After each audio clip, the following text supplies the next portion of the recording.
Él dice que es allí donde hay mezcla, donde los indígenas se encuentran con otras personas, donde los descendientes, donde hay comercio, donde hay intercambio entre culturas, que hay movimiento, que hay cambio. En cambio, allá en la montaña, donde no hay tanto movimiento, la gente se queda estática, ¿no? Y ese es un cambio radical, ¿no?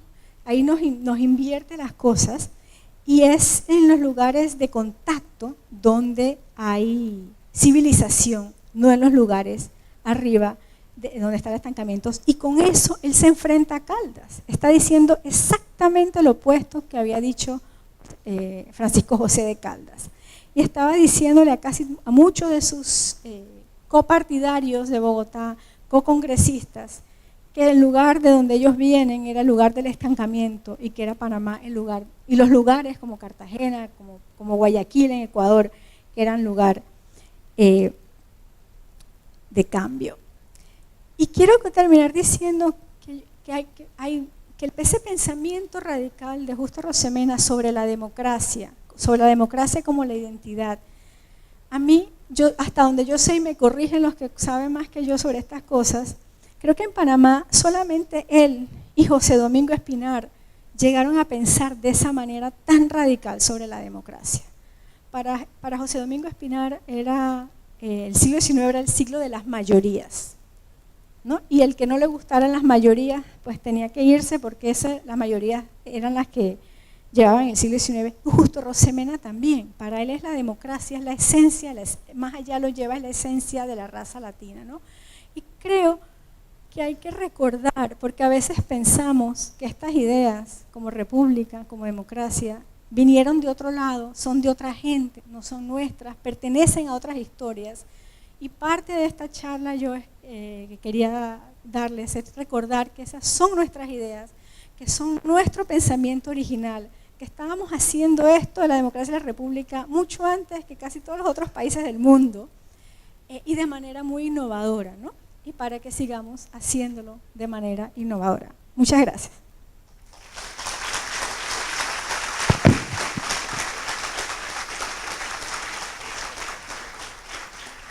Primero que nada quisiera darle mi agradecimiento al director del Centro Regional Universitario de Colón por ser tan excelente anfitrión y a todos ustedes por recibirnos en esta actividad conmemorativa del bicentenario del natalicio de don Justo Arosemena, que viene ya realizándose en la forma de muchos eventos distintos a todo lo largo del país desde hace año y medio. Por supuesto, igualmente agradecimiento a los miembros del comité del bicentenario, comité que preside el doctor Carlos Bolívar Pedrechi y que tiene hoy, en esta noche, como su representante el doctor Carlos Guevara Mann.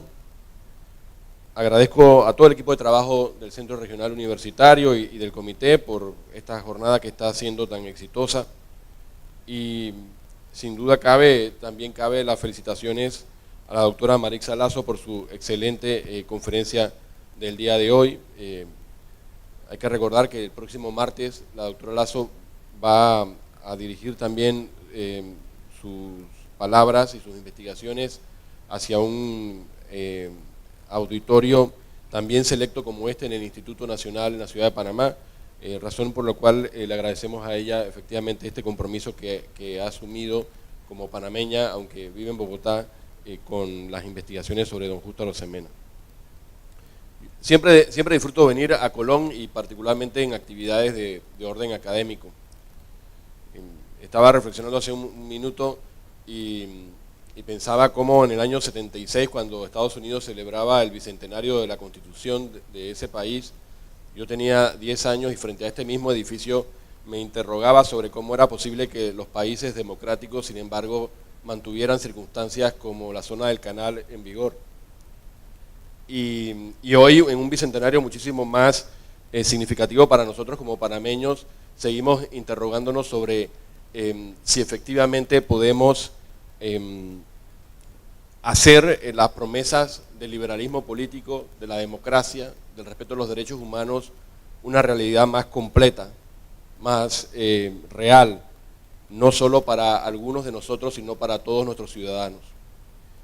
es quizá el tipo de pregunta que se hacía angustiosamente, como dice la doctora Marixa Lazo, Justo Arosemena hace 150 años, cuando trataba con su ingenio, su creatividad y su osadía plantearles ideas innovadoras a sus conciudadanos, justamente porque tenía claramente en el norte el tipo de sociedad que prometía la República cuando reemplazó el régimen de la monarquía española.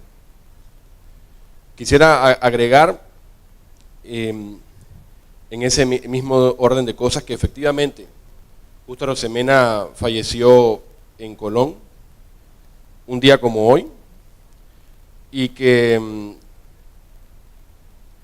posteriormente fue trasladado su cuerpo a la ciudad de Panamá, donde recibió sepultura y donde hoy en día los escasos restos que de él quedan se encuentran precisamente en el cementerio Amador, lugar a donde el comité ha organizado romerías en los pasados años.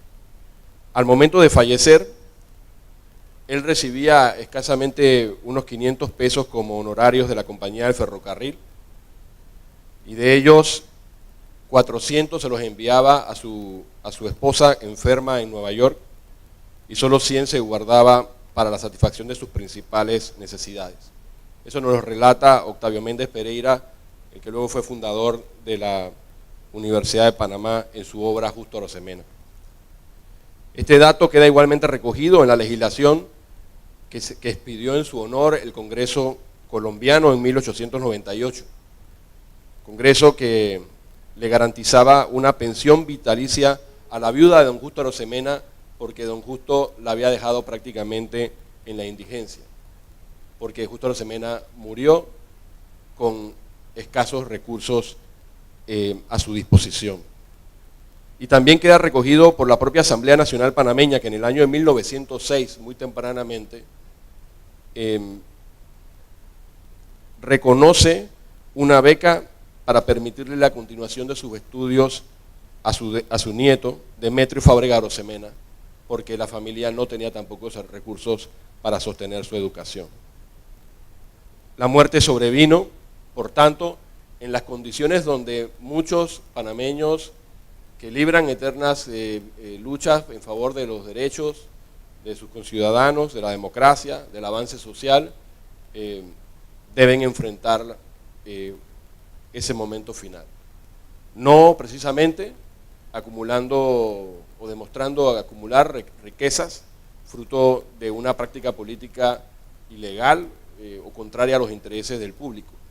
Muy por el contrario, la vida de don Justo Arosemena fue una vida de servicio y concluye en la escasez precisamente porque no utilizó los puestos públicos para enriquecerse él ni a sus familiares.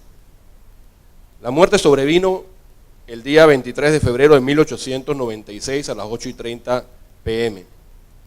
Su cadáver fue inmediatamente envuelto en una bandera nacional y trasladado a la ciudad de Panamá, donde al día siguiente a las 4:30 se realizó la ceremonia de su entierro. Dice Méndez Pereira que la misma causa de la muerte del doctor Arosemena es como simbólica de la forma en que había vivido su vida, porque fue diagnosticado de un crecimiento exagerado de su corazón. Murió de habérsele agrandado el corazón una noche en que las olas daban lamentos insondables al quebrarse contra las rocas de Cristóbal, decía Octavio Méndez Pereira. Quisiera sencillamente agregar que el valor que tiene Justo Arosemena ahora no es solamente el valor que tiene para los historiadores, no es tampoco el valor que tiene para los curiosos de la historia, que no la asumen profesionalmente, pero tienen un deleite personal en el conocimiento de los hechos pasados. El valor de Justo Arosemena es un valor presente y futuro, porque nos habla de las cosas que pudo hacer él en el pasado y de las cosas que nosotros podemos hacer el día de hoy por nuestros conciudadanos y por nuestro país. Es evidente que es un mensaje de sacrificio, pero un sacrificio que puede librarse con alegría porque se sabe que es lo correcto. Justo Arosemena dio ejemplo de eso a lo largo de todo el siglo XIX.